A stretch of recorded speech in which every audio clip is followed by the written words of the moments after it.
सच। युवा सोच को इस यात्रा में निमंत्रण देना सफलता को कहीं तेज कर देने जैसा अनुभव है। देश की आजादी में हर वर्ग की सहभागिता रही, चाहे वो किसी ने चरखा चलाया हो, किसी ने क्रांति की राह अपनाई हो, तो किसी ने स्वदेशी आंदोलन को बढ़ाया, किसी ने विदेशों से चंदा इकट्ठा किया हो, तो किसी ने देश की खातिर अपनी जान दी। और आज के भारत को विकसित भारत बनाने के लिए हर हाथ साथ आना होगा, सबको एक साथ मिलकर काम करना होगा। माननीय प्रधानमंत्री जी के विचार को प्रणाम करते हुए अपने विचार को प्रस्तुत। मेरा विचार है मनरेगा योजना की पुनर्संरचना तथा उसका एक स्टेशन एक उत्पाद योजना के साथ एकीकरण करने। मैं परिचय से स्टार्ट करूंगा कि ज्ञात हो कि महात्मा गांधी राष्ट्रीय ग्रामीण रोजगार गारंटी योजना अधिनियम अर्थात मनरेगा का उद्देश्य गरीबी को कम करना तथा समाज के बेरोजगार और वंचित वर्गों को रोजगार का अवसर प्रदान करना है। इसके अंतर्गत एक वित्तीय वर्ष में 100 दिनों का वेतन रोजगार 289 रुपए प्रतिदिन प्रदान करके ग्रामीण आजीविका को सुरक्षा की गारंटी देना है। वहीं एक स्टेशन एक उत्पाद माननीय प्रधानमंत्री जी द्वारा वोकल फॉर लोकल की महत्वाकांक्षी विचारधारा से संबंधित यह योजना देश को गौरवशाली इतिहास के साथ विकसित भारत की संकल्पना को पूरा करने वाला एक सफल योजनाओं के तौर पर देखा जा सकता है, जिसमें प्रसिद्ध क्षेत्रीय उत्पाद का क्षेत्रीय स्टेशन का स्टॉल लगाया गया है। ये दोनों ही योजनाएं निसंदेह अपने लक्ष्य की ओर अग्रसर है, परंतु मेरे विचार में इन योजनाओं को एक साथ लाना चाहिए। हमें भरोसा है ये योजनाएं एक साथ लाकर देश के विकास में बेहतर मदद कर सकती है और विकसित भारत के संकल्प को आसानी से पाया जा सकता है। इसकी संरचना कुछ इस प्रकार हो सकती है कि इस योजनाओं पर हर वर्ष 60 से 70 हजार करोड़ रुपए खर्च होते हैं, परंतु इस अनुपात में इसका लाभ देश हित के लिए देखने को नहीं मिलता है। इस व्यय को सही दिशा में यानी क्षेत्रीय प्रसिद्ध उत्पाद की सरकार के द्वारा और सरकार को ही तैयार करनी चाहिए। इससे वे उत्पाद बड़े स्तर पर तैयार किए जा सकेंगे और मनरेगा में कार्यरत सभी बेरोजगार मजदूरों के साथ साथ सभी योग्य बेरोजगारों को भी इस फंड के माध्यम से रोजगार उपलब्ध कराया जा सकेगा। प्रति मजदूर मार्जिनल प्रोडक्टिविटी बढ़ाया जा सकेगा, उनकी आय को बढ़ाया जा सकेगा।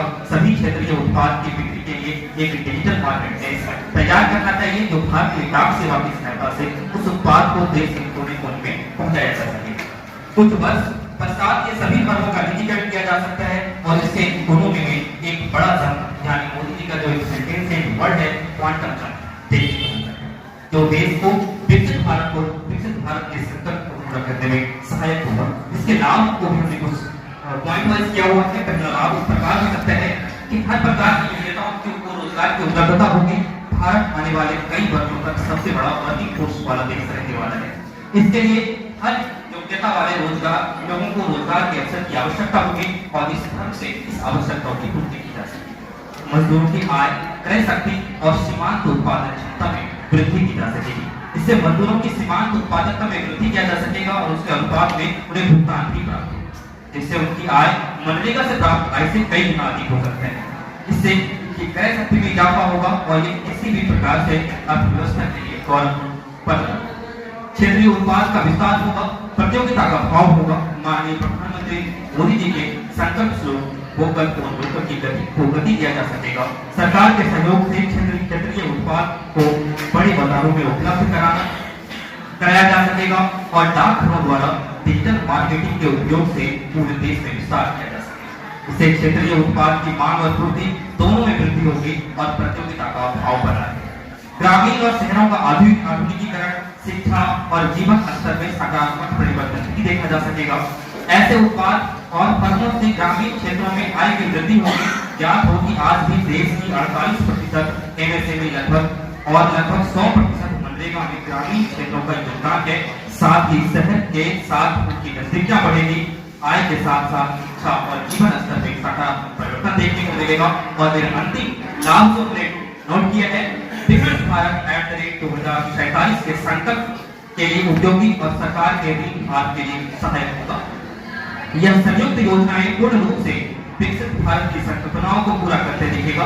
ये फर्म उत्पादन के साथ साथ उत्पादन बाजार की डिजिटल मार्केटिंग से भी देश की आय में वृद्धि कर सकेगा, जो देश के तत्कालिक विकास को तो गति देगा ही, वहीं कुछ वर्षों बाद इसका निजीकरण कर दिया जाना चाहिए और सरकार को इससे अचानक लाभ मिलेगा, वृद्धि होगी और सरकार पर विदेशी देशों के भार को खत्म किया जा सकेगा। जिसे हम संक्षिप्त में कुछ लाइनों में लिखा है कि मनरेगा तथा एक स्टेशन एक उत्पाद एक साथ लाकर कुछ संगठनात्मक परिवर्तन के साथ विकसित भारत के लक्ष्य को आसानी से प्राप्त किया जा सकेगा।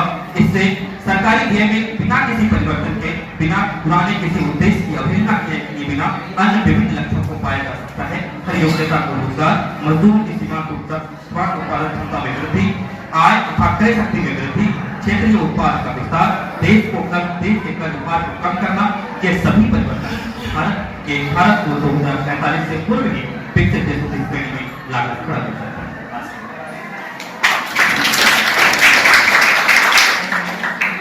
बहुत अच्छे आपके विचार आए हैं। ODOP ऑलरेडी चल रहा है और हर जिला के लिए एक प्रोडक्ट को चयन किया गया है। जैसे अभी मैंने मखाना पे काम किया, बिहार के 6 जिलों में मखाना ODOP, बट काम नहीं हो पा रहा है। आप जैसे लोगों को आगे आना पड़ेगा, तभी सब काम हो पाएगा। तो मखाना का काम करने के क्रम में दरभंगा मंत्री गया था, बहुत सारे वैल्यू एडेड प्रोडक्ट को मैंने देखा, लेकिन वो मुझे सिर्फ सैंपल के तौर पर, मैं यदि 5-10 तरह की लेना भी चाहा तो नहीं मिला।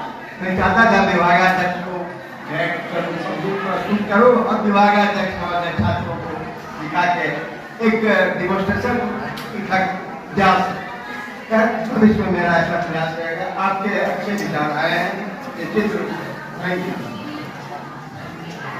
मैं उत्तम कुमार जी को आमंत्रित करना चाहूँगा।